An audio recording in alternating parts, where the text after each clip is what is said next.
이번 주간에는 우리 추수감사절 새벽기도회 세상 속의 하나님 나라 개척자라는 주제로 같이 말씀을 나눴습니다. 마지막 6번째 시간인데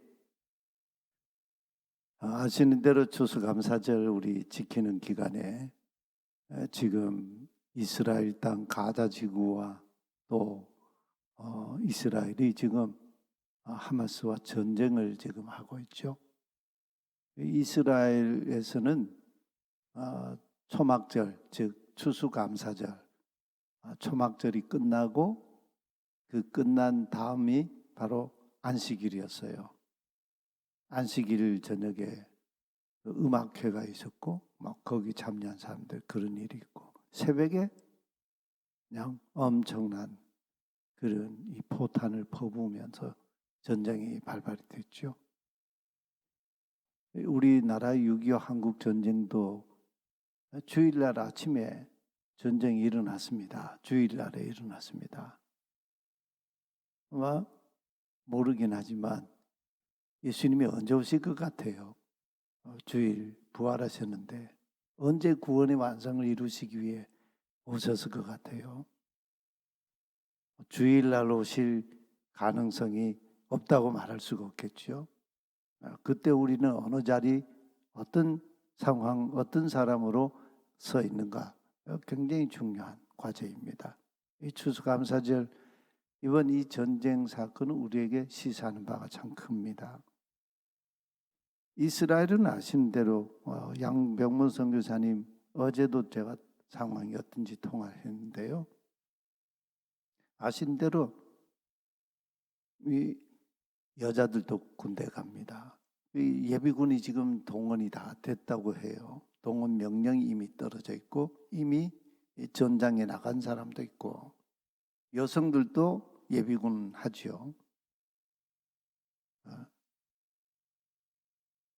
그래서 양 목사님, 선교사님 거기 계신 이 지역 주민들도요. 그 중에서 예비군 소집돼 가지고 전쟁에 나간 그 아빠들도 있고 누구의 또 아들이기도 하고 아빠이기도 하고 남편이기도 하고 그러잖아요. 그리고 또 여성 예비군들은 뭐 엄마일 수도 있고 또 딸이기도 하고, 어떤 사람 뭐 자원해서 이렇게 갔다 뭐 그러는데 여러분 전쟁에 자원해서 가고 싶은 사람이 얼마나 있을까요? 그 집 주변에 그렇게 전쟁에 나간 그 가정들이 굉장히 막 우울하고요. 걱정도 많이 하고 그렇다는 거예요. 이게 전쟁이라는 거죠. 이번 주가 아마 고비가 될 것 같다 그런 말씀을 해요. 하루속히 이 전쟁이 멈추고 더 이상 확전이 되지 않도록 우리 함께 기도했으면 좋겠습니다. 어제 아침에 세상 속의 하나님 나라 개척자, 궁극적인 하나님 나라 개척자로 예수님을 제가 소개했습니다. 예수님은 이 세상에 하나님 나라 개척자이시면서 완성자이시고 앞으로 또 새하늘과 새 땅의 완성자이시죠. 희년을 가지고 오신 분이다. 이렇게 어제 말씀을 묵상했습니다. 오늘 본문은 희년을 가지고 오신 예수님의 하나님 나라 운동, 하나님 나라 개척, 마지막 공생의 막바지 주간, 마지막 고난 주간 바로 직전 상황에 있었던 이 사건 말씀이에요. 장소는 예루살렘으로 올라가는 길목이었습니다. 여리고라는 도시인데 한번 지도를 보실까요? 예수님이 주로 이제 이 갈릴리 바다를 중심으로 공생 활동을 쭉 하셨습니다. 한 2년 이상을 여기서 이제 활동하셨다고 볼 수 있어요. 거기 계시던 예수님이 이제 한 6개월 남짓 남겨두시면서 저 위에 더 북단으로 이렇게 쭉 올라가서 가이사라 빌립보까지 가셨고 거기서 이제 제자들에게 너희는 나를 누구라 하느냐, 사람들이 인자를 누구라 하느냐 이런 질문도 던지시죠. 이것은 역사 속에 우리 모든 인류에게 던지는 주님의 명령입니다. 이 갈릴리 사역을 끝내시고 예수님이 이제 한 6개월쯤 남겨두셨을 때 예루살렘으로 올라가시는 이제 마지막 사역을 하시죠. 예루살렘을 이렇게 예수님이 내려오시니 이 궤적이 이렇게 사마리아 이 지역을 통과하여 가시고자 했지만 사마리아 사람들이 예수님을 거부했습니다. 그래서 예수님이 이렇게 일반적으로 이제 유대인들이 예루살렘에 올라갈 때 사마리아를 통과하지 않고 이 요단강, 이 갈릴리 바다에서 쭉 흐르는 이게 나흘 야르덴 요단강이지 않습니까? 이쪽으로 이렇게 건너가서 이렇게 요단강 건너편 땅으로 이렇게 가서 쭉 내려와서 이렇게 예루살렘에 올라갑니다. 여기 이제 요단강 건너편 땅, 여기 이 지역이 예루살렘, 여리고예요. 여기가 여리고죠. 이 여리고는 아시는 대로 과거 이스라엘 백성들이 광야 생활을 마치고 요단강을 건너서 가나안 땅에 들어가서 거기에서 이제 가장 먼저 전쟁해서 그 성을 함락시켰던 그런 이 땅이죠. 이 아주 고대 도시입니다. 여기는 굉장히 여리고는 이 무역이 굉장하고 돈이 많이 유통되고 어떻게 보면 이 실제적인 이 무역의 어떤 핵심 그런 지역 도시였습니다. 예수님이 이 여리고를 지나서 예루살렘으로 이렇게 쭉 올라가시는 그런 이 과정이었습니다. 그 예수님 공생의 마지막 주간 바로 직전 상황이에요. 예루살렘과 이 여리고 사이에는요, 이 표고차가 한 1km 정도 돼요. 굉장히 저지대입니다. 저지대에 있는 그런 도시예요. 근데 예수님이 예루살렘을 향해 올라가시는데 이 누가는 예수님께서 굳이 여리고를 꼭 거쳐서 가실 이유는 없지 않습니까? 굳이 목적을 가지고 여리고를 통과하여 가셨다. 이렇게 증언하고 있어요.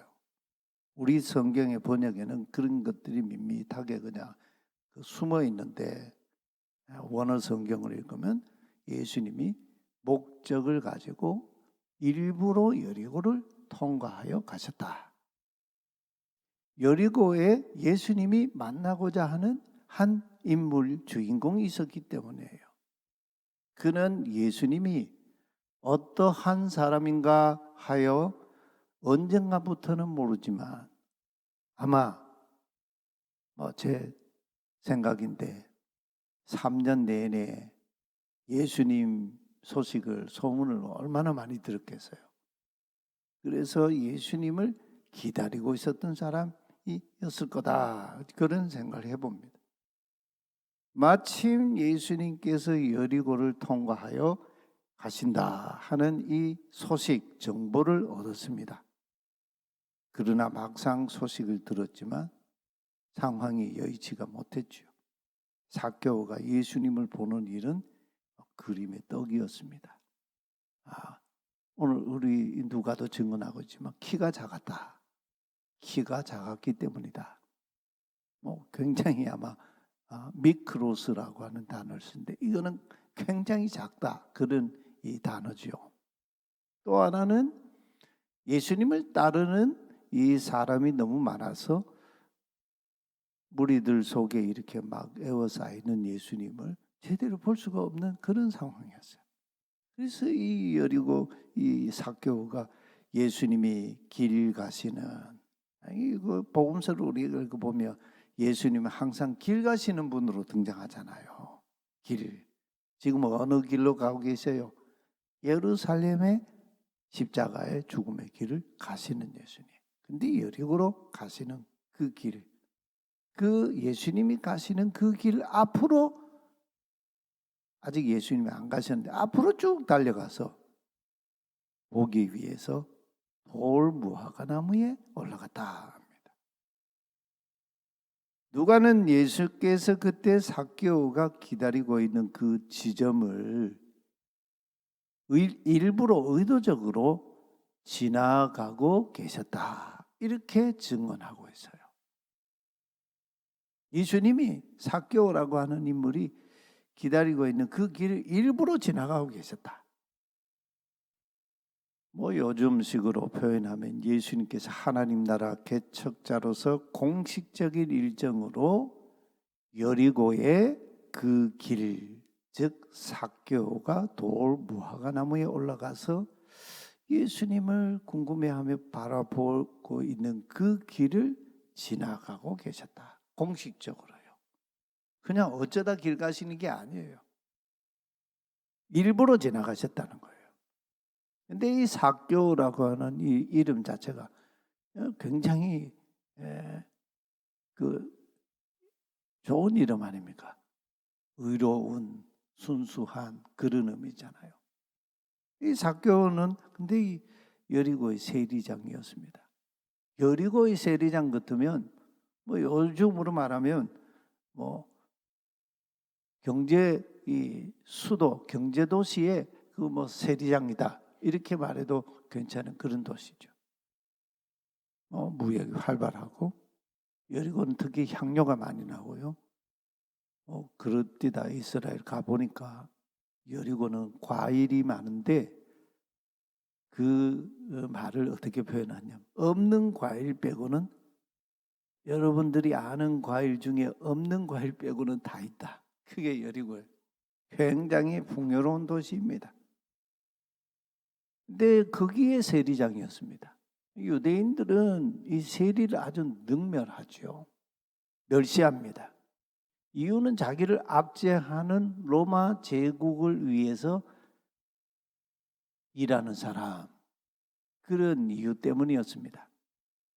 세리들이 이 세금을 이렇게 거두어 들인 이 세금을 수수료를 떼고, 그리고 수수료를 떼가지고 세리장에게 상납하는 그런 구도를 가지고 있었어요. 세리와 세리장은요, 뭐 이 공무원이라기보다는 이런 직업입니다. 자기가 이제 이 로마 정부가 그 현지인들에게 세리와 세리장이라는 이 직책을 경매를 합니다. 경매. 그러면 누가 세리가 되고 세리장이 되겠습니까? 수많은 그 후보자들 중에 가장 많은 낙찰금을 제시한 사람이 그 일을 맡지 않겠어요? 그러니까 이게 악순환인 거죠. 그러니까 자기가 이 투자한 것보다 더 많은 걸 또 거둬들여야 되지 않습니까? 이런 구도가 돼 있었어요. 이 삭개오는 소위 말해서 그 시대에 가장 알짜배기 사업가였습니다. 세금 징수 도급업자인데 자기 밑에 또 많은 세리들을 거느리고 있는 그런 세리장이었습니다. 돈이 넘치는 지역, 역세권 도시에서 큰 돈을 버는 사업가, 그게 삭개오였어요. 그 세리가 되는 일, 이게 이제 그런 의미의 세리였는데, 세리와 세리장이 하는 일은 세금을 징수하는 일인데 자연히 폭력이 거기에 항상 수시로 일어났습니다. 여러분 요즘도 충분히 그 이해가 되는 부분이잖아요. 이 상권들에 보면은 그 폭력 조직들이 밑에서 움직이잖아요. 이 폭력 집단과 연계가 되어가지고 사업하는 그런 형태가 그 시대의 세리와 세리장이야. 썩이는 일이 다반사예요. 썩이는 일, 계약상으로 이런 썩이는 게 이게 일상이었어요. 그러다 보니 이 세리와 세리장은 법정에 시시비비를 가린 일이 있을 때 법정 증인이 될 수가 없어요. 증언의 그 신빙성이 없는 거죠. 세리들은 그래 이 돈은 또 더러운 돈이다. 그래가지고 구제금으로 사용하지도 않았습니다. 예. 그리고 세리와 어울리는 사람, 세리와 함께 음식을 먹는 사람, 엄격한 금기사항이었습니다. 그래서 예수님도 이 일 때문에 많은 충돌이 일어났죠. 근데 무슨 일이 일어났습니까? 세상 속에 하나님 나라 개척자인 예수님이 돌 무화과 나무에 올라가 있는 여리고의 세리장 삭개오를 어떻게 하셨습니까? 5절 말씀 우리 함께 같이 한번 봉독해 보겠습니다. 예수께서 그곳에 이르사 쳐다보시면서 이르시되 삭개오야 서둘러 내려오라. 왜냐하면 내가 오늘 너의 그 집에 반드시 유하여야 하겠다 하시니. 좀 오늘 직역을 했습니다. 삭개오가 어떻게 응답했습니까? 급히 내려왔다 합니다.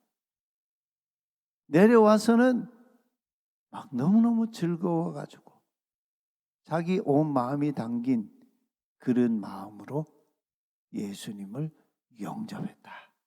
집으로 막 집에 유하여 하겠다는 예수님을 집으로 막 모셔갔지요. 근데 예수님을 따르던 무리들이 갑자기 세리장 이 삭개오와 예수님의 만남이 이루어지고 그 집에 이렇게 가시는 그 광경을 거기 모인 사람들이 다 그냥 그걸 지켜보고 있는 거예요. 근데 그 지켜보고 있는 사람들이 다 이 모습이 지금 걸림돌이 됐습니다. 무슨 사람들이 보고 있다가 수군거렸다. 웅성웅성하면서 비난이 쏟아졌다는 거예요. 뭐라고 비난했겠어요? 저가 죄인의 집에 유하러 들어갔도다. 이렇게. 저 예수 저 뭔 짓이냐? 이런 거죠. 근데 이 우리 성경은 집에 유하러 들어갔다 이렇게 번역하고 있는데요. 이 원래의 뜻은 이런 거예요. 저가 죄인의 곁에, 죄인의 집이라고 하는 말이 곁에라고 하는 말을 번역을 그렇게 했어요. 죄인의 곁에 그 다음 동사가요. 유하러 들어갔다 이렇게 우리 번역해 놓은데 무엇에 대하여 파괴하러 들어갔도다. 무엇을 파괴하러 들어가셨을까요? 삭개오를 둘러싼 유대 종교 사회에 얽매여 있는 사슬, 편견, 그리고 정죄, 모든 시선, 눈초리, 삭개오가 또 재물을 하나님으로 섬겨온 우상 숭배, 돈만 아는 사람이었으니까요. 수단 방법 안 가리고 속이고 그러면서 돈을 모은 사람이니까 그런 우상 숭배의 삶에 대하여 파괴하러 예수님이 들어가셨다. 그런 말씀이에요. 이 삭개오라는 이 인물, 그가 세리장인데 그런 진정 어제 예수님께서 스스로 자신을 가리켜 희년을 이 세상 속에 가지고 오신 메시아다, 기름 부음을 받은 자다 이렇게 선포하신 말씀 우리가 어제 보았죠. 그 말씀이 삭개오의 집에 들어가시는 이 사건 속에서 다 성취되고 있는 거예요. 참 신비해요. 이 말씀을 보면요. 예수님 어제 말씀하셨죠. 주의 성령이 내게 임하셨다. 내게 기름을 부으셨다. 내가 기름 부었다는 말은 메시아다, 그리스도다 그런 말 아니에요. 하나님이 보내신 바로 그분. 이는 목적 그 이유는 가난한 자에게 복음을 전하게 하시기 위함이다. 주께서 나를 보내사 포로된 자에게 자유를, 눈먼 사람들에게 다시 보게 함을 선포하고 억눌린 사람들을 풀어주고 주의 의뢰의 해 희년을 선포하게 하셨다. 자, 이 일이 지금 어디에서 다 성취되고 있습니까? 이 삭개오라고 하는 집에 들어가신 이 사건 속에 이 말씀이 전부 다 성취되고 있어요. 다른 사람은 몰라도 삭개오는 자기 스스로는 자기를 다 알고 있었어요. 남이 볼 때는 그는 돈 많은 재물 많은 부자였습니다. 그러나 그는 자기 인생이 사람들의 비난, 정죄는 고사하고 자기도 소위 혈통적으로는 유대인이고 아브라함의 자손인데 아브라함 자손 취급도 받지 못하는 이방인 취급받고 그런 자기 인생을 가만 보니까 하나님 앞에 자기 존재 가치가 아무것도 없는 거지 나사로를 저는 영적으로 거덜난 인생 이런 표현을 지난주에 썼는데요. 그런 인생이라는 걸 삭개오 자신은 자기를 다 알고 있었어요. 근데 그런 자기 인생 한복판에 예수님께서 쑥 찾아 들어오셨다는 거예요. 죄인의 소굴에 예수님이 들어오셨습니다. 이게 웬일입니까? 예수님을 위해 그가 잔치를 베풀었습니다. 예수님을 주빈으로 모신 잔치. 삭개오에게 놀라운 사건이 일어났어요. 역사에 일어날 수 없는 사건이 일어났어요. 기적이 일어나고 있는 거예요, 지금. 예수님이 그의 집에 들어가셨을 때 진정으로 예수님 공생애 때 예수님이 진정으로 모신 사람이 얼마나 됐을까? 한 번은 예수님 바리새인 시몬의 집에 들어가셨다. 그때 예수님은 영접을 제대로 안 했지요. 발 씻을 물도 안 주고. 근데 한 여인, 죄 많은 여인이 동네에서 소문난 여인이 예수님에게 와서 향료를 곁들여서 예수님의 발에 붓고 자기 머리털로 예수님을 씻어드렸다. 그걸 막 비난하는 거예요. 저가 진짜 선지자라면 저 여인이 어떤 여인인지 모를 리가 없을 텐데 이렇게 비난하고 속으로요. 그때 예수님이 한마디 하시잖아요. 아마 삭개오의 집에 지금까지 공생의 기간에 막 가장 극진한 영접과 대접을 받았다. 그렇게 볼 수 있어요. 그 다음에 이제 마리아가 향료를 깨뜨리는 그런 이 사건도 뒤에 일어나지 않습니까? 근데 놀라운 일이 일어났어요. 삭개오가요 주님을 향해 일어섰다 그랬어요. 예수님의 얼굴 앞에서 예수님 얼굴을 직면하고 피하지 않고 하나님의 존재 앞에서 섰다는 거예요. 여러분, 아담과 여자가 범죄하고 하나님의 낯을 피해서 숨었잖아요. 근데 하나님의 얼굴 앞에 섰어요. 주님의 얼굴 앞에 섰어요. 이게 이제 일이 되는 거죠, 이게. 여러분, 어떤 문제가 있든지 뒤에서 얘기하지 마세요. 문제가 있으면 그 사람을 직접 찾아가서 만나서 얘기하세요. 이게 하나님의 법입니다. 그러더니 예수님께 여쭤요. 주님 보시옵소서. 이게 뭔 얘기예요? 주님, 저를 다 보셔서 아시지 않습니까? 그런 얘기죠. 제가 여리고에서 주님도 보셔서 아시듯이 최고 부자입니다.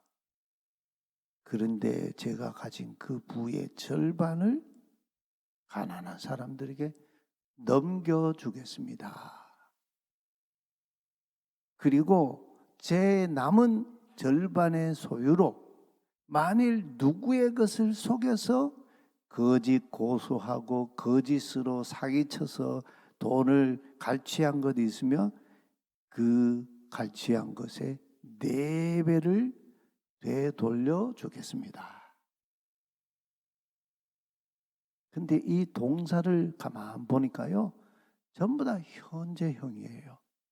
뭐 앞으로 제가 차차 그리 해보겠습니다가 아니고 다 현재형.